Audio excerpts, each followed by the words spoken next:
네, 안녕하세요. 남수경입니다. 오늘 제가 얘기할 주제는 이민자들의 충격 및 피해 등 실제 상황에 대해서 간략히 지금 현재 진행되고 있는 것들에 대해서 얘기를 드리려고 하는데요. 일단은 여기 계신 분들이 다 느끼실 것 같아요. 분위기 안 좋아요.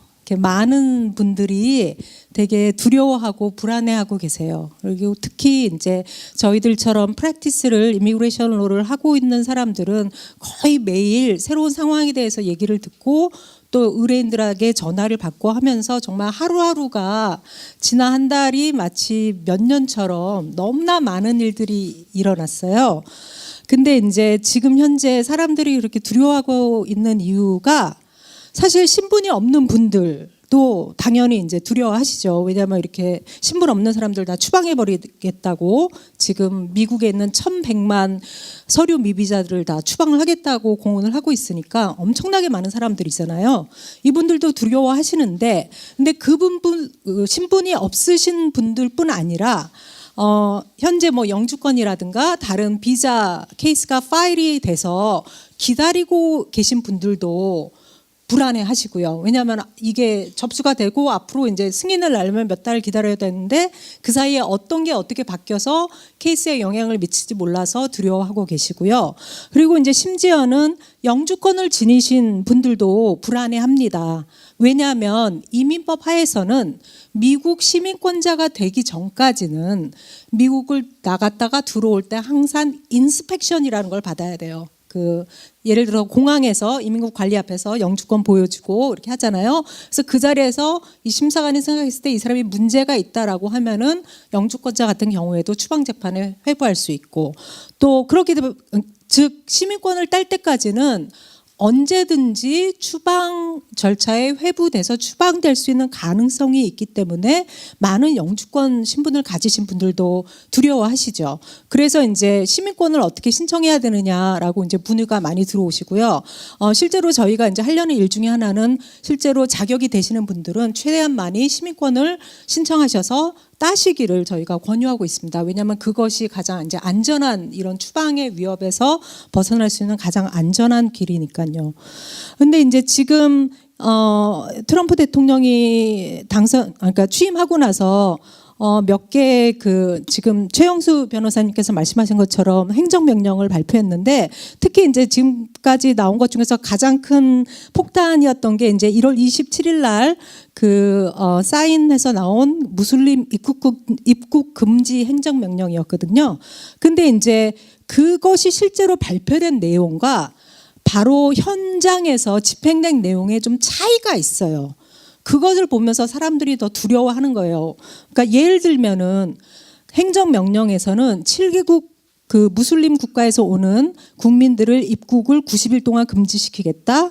그다음에 난민들을 일정 기간 받아들이지 않겠다. 이렇게 얘기를 했는데, 실제로 각 공항이나 현장에서 집행되는 과정을 보면은 영주권자나 심지어 이중 국적자들, 그러니까 예를 들어서 제가 예를 들어 시리아에서 태어난 시리아 국민이고 미국 패스포드를 가지고 있어요, 기와에서. 이런 사람들도 사실 공항에서 구금되거나 퀘스천 받거나 이런 경우가 저희가 되게 많이 사례를 들었고요. 그다음에 이제 해외에서 스탁돼서 비행기 자체에 못 타신 분들도 많은 분들이 영주권자나 이중 국적자들도 포함이 됐습니다. 그리고 이제 이 7개국 국민들의 미국 입국만 금지된 것이 아니라 실제로 미국 안에 이미 계신 이 7개국 국민들의 시민권이라든가 영주권이라든가 망명 신청이라든가 이런 비자 신청도 일시적으로 전면 중단한다고 했었어요. 사실 며칠 동안. 이 행정명령이 발효되고 나서 사실 일주일 만에 워싱턴주의 연방법원 판사가 스테이, 그러니까는 일시 중지 명령을 내렸어요. 근데 그 일주일 사이에 엄청나게 많은 사람들이 패닉 상태가 됐어요. 들어오시지 못한 분들, 그다음에 여기서 자기가 현재 시민권 신청한 게 지금 프로세스 중단된다 이렇게 얘기 들어야 돼서 이제 패닉하셨던 분들도 있었고, 그다음에 이제 또 하나는 실제로 공항에서 이 구금됐던 사람들이 이 7개국 사람들뿐만 아니라 파키스탄이라든가 요르단이라든가 알제리아라든가 다른 무슬림 국가들에서 오신 분들도 몇 시간씩 구금하고 퀘스천하고 막 짐 뒤지고 이런 사례들도 되게 많았고요. 그다음에 이제 심지어 이제 이민국 직원들이 셀폰 전화기 달라고 그래서 그거 기록 보고 소셜 미디어 포스팅, 페이스북에 무슨 포스팅 하는지, 좋아요 뭐 누르는지 이런 것도 체크하고 종교가 뭐냐 이런 것도 물어보고. 그러니까는 우리가 처음에 행정명령이 받아 나왔을 때 들었던 국가안보를 위해서 중지시키겠다라고 하는 것과 실제로 일주일 동안 집행된 과정에서 보면 이거는 기본적인 인권에 대한 침해가 되게 많이 진행됐거든요. 그래서 이게 일단 중지는 됐지만 앞으로 계속 그 행정명령은 계속 나올 거라고 저희가 예상을 하고 있고, 그 과정에서 말도 안 되는 어떤 일들이 벌어질지는 지금 아직은 모르는 거죠. 그래서 불행히도 이거는 지금 현재 진행형입니다. 그래서 국무부에 의하면 그 일주일 동안 무슬림 그 국가 입국 금지하는 그 과정에서 일주일 동안 캔슬한 비자가 약 6만 개라고 합니다. 6만 개의 비자를 캔슬을 했고 그 이후에 일부는 회복이 됐지만 어쨌든 그 일주일 사이에 벌어진 단적인 예만 보더라도 사람들이 그 두려워하고 불안했던 그 실제적인 위기 상황이라는 거를 저희가 알 수 있고요. 그래서 지금 일단 무슬림 입국 금지 그거는 제가 말씀드렸다시피 연방법원 판사가 일단 그건 일시 중지해라라고 해서 일단은 발효가 아직 이제 계속되지 않고 있는데, 계속 들리는 얘기에 의하면 단 다음 주에는 새로운 그 입국 금지안이 행정명령으로 나온다고 합니다. 그래서 이거는 다시 변호사들이 그동안에 공항에서 거의 24시간 대기하면서 막 이렇게 자원봉사하고 했었거든요. 그래서 오늘도 이메일 왔는데 조만간 다시 오라고 할지도 모른다 이런 이메일이 왔어요. 그래서 이거는 불행하게도 계속 진행되고 있는 상황이고, 그래서 이런 상황을 보면서 사실 이제 많은 분들이 아시다시피 오바마 대통령 하에서도 정말 많은 이민자들이 추방이 됐습니다. 불행히도 오바마 대통령 8년 동안 그 이전에 어떤 대통령 하에서보다도 가장 많은 이민자들이 거의 250만에서 300만 정도 가까이가 추방이 됐다고 하거든요. 그래서 그런 면에서 어쩌면 지금의 상황은 그 연장이기도 합니다. 근데 저희가 또 되게 걱정하는 거는 단순한 연장이 아니라 이것이 되게 더 나쁜 방향으로 가속화되고 있다는 그런 몇 가지 징후들이 보이고 있어요. 제가 그거에 대해서 몇 가지 말씀을 드릴게요. 먼저 말씀드리고 싶은 거는 이제 우리가 아는 다카라고 청소년 유해 프로그램이 있잖아요. 이거는 한인 청소년들도 한인분들도 많이 혜택을 본 거예요. 그러니까 어렸을 때 부모님하고 같이 오셔서 서류 미비자가 된 사람들에게 신분을 뭐 영주권을 준 거는 아직 아니지만 추방을 유예시키고 그다음에 있는 동안에 그 워크 퍼밋을 주겠다라고 한 건데 많은 분들이 혜택을 받았는데, 처음에 이제 트럼프 대통령이 다카라는 프로그램 자체를 없애겠다라고 막 얘기를 하다가 최근에는 일단 다카는 손대지 않겠다고 얘기를 했어요. 지금 현재는 그거는 다행인데, 또 한편으로 또 그 다카 수혜자들 그 청소년 유예 프로그램 혜택을 받으신 분들은 추방 대상의 우선순위가 아니다라고 또 발표를 했습니다. 근데 지난주와 이번 주에 저희가 접한 뉴스를 보면은 사실 그 다카 받으신 분들이 지금 꽤 많은 분들이 체포가 돼서 추방 대기 받고 있고요. 그다음에 이제 특히 지난 이틀 전에 수요일에 미시시피에서 한 여학생이 다니엘라 바가스라고 하는 여학생이 체포가 돼서 이분이 지금 변호사 말에 의하면 정식 추방 절차 없이 곧 아르헨티나에서 온 분인데 추방될 거라고 전해지는데요. 이분 같은 경우에는 그 미시시피에서 그 이민자 권리를 위한 집회에 가서 발언을 하셨어요. 이민자 권리를 위해서 우리가 같이 해야 된다. 이민자들은 이 나라에서 사실 많이 기여하고 있는 사람들이지 범죄자가 아니다. 뭐 이런 발언을 하고 나오는데 그 나오는 과정에서 체포가 됐어요. 집에 가는 길에. 그래서 이제 저희 변호사들이 생각을 할 때는 이민국 직원이 거기 와서 지키고 보고 있다. 이 사람을 찍어서 체포를 한 게 아닌가라고 생각을 해요. 사실 이 문제는 또 단순히 이민의 문제뿐만 아니라 우리가 미국의 가장 근본적인 권리 중에 하나라는 그런 프리스피치, 정치적인 발언할 수 있는 권리, 이런 것들에 대한 침해가 또 아닐까 이런 생각이 들고요.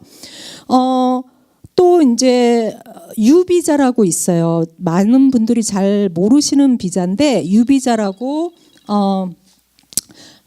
특정 범죄의 피해자가 돼서 그 범죄에 대해서 수사에 협조를 하고 이런 분들에게 이제 신분을 주는 그런 프로그램이 있습니다. 이거는 어떤 인도적인 차원에서 주는 비자의 한 종류예요. 아니면 또 T비자라고 인신매매를 당하신 분들이 또 이렇게 경찰에 협조해가지고 받으실 수 있는 비자가 있는데 저희가 지금까지는 그런 분들을 프로세스 어플라이 하면서 항상 얘기했던 게 만에 하나 비자가 디나이 된다 할지라도 걱정하시지 말게 추방재판에 회부가 되지 않는다라고 저희가 얘기를 했거든요. 근데 이제 최근에 이민국이 얘기한 거는 유비자 같은 경우에 그 신청해서 케이스 펜딩하고 있는 사람도 우리가 추방할 수 있다. 왜냐하면 케이스 요즘 한 2년 정도 걸리는데 만약에 추방됐다가 케이스 어프로브 되면 다시 돌아오면 된다. 이렇게 좀 말도 안 되게 얘기를 하면서 그런 그 인도주의적인 비자를 신청한 사람들도 추방 대상이 될 수 있다라고 공고를 했고요. 또 그와 관련해서 저희가 더 염려하는 거는 더 이상 법원 같은 그런 공공기관이 안전한 곳이 아니다라는 생각이 듭니다. 지금까지는 저희가 서류 미비 그 이민자들에게 저희가 조언을 할 때 만에 하나 범죄의 피해자가 되신다면 경찰을 부르세요. 특히 뉴욕 같은 경우에는 경찰이 왔을 때 신분에 대해서 묻지 않습니다. 지금까지는. 그리고 그런 법적인 권리를 찾기 위해서 법원에 가는 걸 두려워하지 마세요. 왜냐하면 이민국의 법원에 와서 체포해 가지 않습니다라고 저희가 조언을 드렸어요. 근데 최근에 바로 며칠 전에 텍사스에서 한 가정폭력의 피해자가 법원에 가서 그 가해자에 대해서 접근 금지 신청을 하고 나오는 길에 이민국에 체포돼서 추방 절차에 들어가신 분이 있습니다. 저희가 생각할 때는 이 가해자가 이민국에 신고를 했다고 생각을 해요. 가정폭력의 그 가해자가. 근데 그런 경우 저희가 이전에는 듣지 못했던 경우인데 체포되는 경우가 있다고 얘기를 듣고 지금 현재 뉴욕 같은 경우에도 특히 이제 뉴욕의 형사법원 같은 경우에는 이민국 직원들이 대기하고 있다는 그런 증언들이 많이 나오고 있어요. 물론 이전에도 그 법원 밖이나 홀웨이 같은 데서 그러니까 복도 같은 데서 예를 들어 우리가 이민국이 찾고 있는 사람이 있다면 기다리고 있다 체포하는 경우가 종종 있기는 했습니다. 근데 지금 들어오는 제보는 법정 안에까지 들어가서 그 사람 신분을 확인하고 왜냐하면 법정에서는 판사가 부르잖아요. 이름도 얘기하고 하잖아요. 그 사람 신분에 대해서 확인하고 기다렸다가 체포하는 경우가 지금 몇 건의 리포트가 됐는데 이런 경우 이제 저희가 되게 변호사로서 우려를 하는 게 그러면 도대체 서류 미비자들은 자신들의 어떤 법적인 권리를 행사하기 위해서 또는 법에 호소하기 위해서 법원에 갈 수도 없나? 도대체 이렇게 사회 분위기를 이렇게 마치 그 민주주의 국가와는 전혀 반대된 이렇게 억압적인 상황으로 몰아가는 것에 대해서 저희가 좀 염려를 하고 있고요. 또 마지막으로 제가 예를 들고 싶은 거는 지금 국내선에서도 이민국이 신분 체크를 하고 있다는 보도가 계속 나오고 있어요. 저희가 이제 신분 미비자는 물론이고 특히 영주권자나 다른 비자 가지신 분들도 지금 현재는 일단 아주 급하지 않으시면 해외 여행을 자제하라고 조언을 드립니다. 왜냐하면 상황이 어떻게 바뀌어서 만약에 뭐 잠깐 출장 갔다 오셔야 되는데 제 시간에 못 오실 수도 있고 하기 때문에 일단 해외 여행은 특히 이제 이렇게 신분이나 이런 것이 좀 불안하신 분들은 좀 자제를 하시라고 권유를 하는데 국내 여행 같은 경우에 지금까지 별 문제 없었거든요. 국내 여행이야 뭐 이민국의 소관이 아니니까. 근데 지금 국내선에서도 이민국이 들어와서 아이디 체크했다는 보도가 몇 건이 나왔고 이런 상황이 계속된다면 특히 서류 미비자들 분들에게는 국내 여행도 하지 말라고 저희가 조언을 해야 될 그런 상황이 지금 되고 있어요. 그래서 이렇게 전반적으로 지금 반이민자 분위기가 고조되고 있는데 그와 함께 또 저희가 빼놓을 수 잊어서는 안 될 게 인종 혐오 범죄도 같이 증가하고 있습니다. 그러니까 이거를 아까 민권센터에서 나오신 분들도 말씀하셨을 때 민권운동의 차원에서 말씀을 하셨는데 단순히 어떤 이민 정책의 변화라고만 협소하게 우리가 봐서는 안 될 것 같아요. 이거는 되게 타겟을 하고 있는 그룹이 있고 지금 예를 들어서 미시시피에서는 차이니스 레스토랑을 급습을 해서 사람들을 수십 명을 체포했다고 지난주인가 제가 읽었어요, 신문에서. 되게 좀 그렇잖아요. 왜 중국 식당이지? 왜 되게 이렇게 좀 신문에서 기사에서 노골적으로 말하고 있지는 않지만 타겟이 누군가 소수인종, 마이너리티, 이민자라는 게 되게 분명히 드러나고 있고요. 사실 저희들끼리 웃으면서 얘기하는 게 백인 이민자들에 대해서는 사실 백인 이민자들도 많거든요. 근데 그런 거에 대해서는 이렇게 신문이나 이렇게 되게 불법 이민 하면서 나오는 모습은 거의 보여주지 않아요. 그러니까 이거는 되게 인종주의적인 공격이라고 저는 생각을 하고, 그런 의미에서 좀 이런 이민 정책에 대해서 우리가 싸우고 변화시키기 위해서 노력하는 것의 일환이 결국은 제2의 민권운동을 확대시켜야 되는 그런 하나의 과정으로 저희가 좀 고민을 해야 되지 않을까 생각을 합니다.